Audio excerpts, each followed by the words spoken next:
Fellas, what's going on? I'm Big Beard B, but you can call me Buck, and welcome back to the Tiege Hanley channel. Today we're talking about how to make a good first impression. When it comes to meeting women, first impressions are everything. What you're wearing and how you look, what you say and how you approach her are all critical in how she'll perceive you and think of you. So follow these tips to learn what women notice first in a man and how you can make a solid first impression. The first thing is, of course, appearance. If you're wearing dirty clothes, have body odor, or your face is a mess, then you're setting yourself up for failure. It's crucial you're rocking a clean, dope fit, recently showered, wearing both deodorant and cologne, and have a clean, oil-free, acne-free face. Guys will often overlook this last part because they think it's unmanly to have a quality skincare routine. But bro, I can assure you there's nothing attractive about having a face full of dirt, grime, dry patches, oil, and pimples. But the fix is simple. Implement the Tiege Hanley Level 1 skincare system into your daily routine. And if you suffer from pimples and breakouts, then implement their effective acne cream too.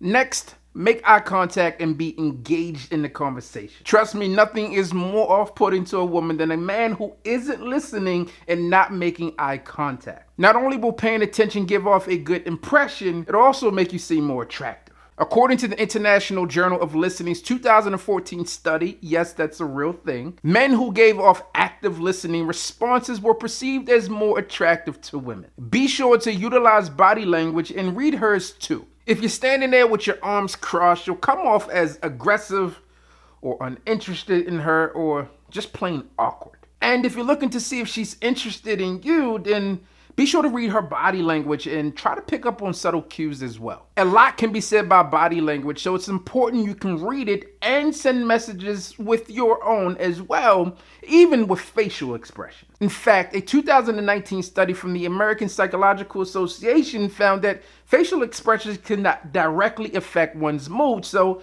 be sure to crack open a smile and show off those pearly whites. Don't use pickup lines. Cheesy lines are a thing of the past and don't impress anyone anymore. Truth be told, you're better off giving a compliment on her appearance or simply asking a question. You want to break the ice and start a conversation. After all, you're trying to make a good impression, not come off as a creep and scare her off. Lastly, work out and stay fit. We're not saying you need Chris Hemsworth or Channing Tatum's body, but eating right and having some definition and tone are important. According to a 2018 study, women prefer men with masculine features, such as chiseled jawlines and strong bone structure. Listen, if you could try the things in today's video, it's really going to help you make a great first impression. If you want to check out more Tiege's videos, then click right here. But if you want to learn more about their products and their skincare routines, then click right here. That's it. I hope you enjoyed our time, man. I'll see you on the next video, bro.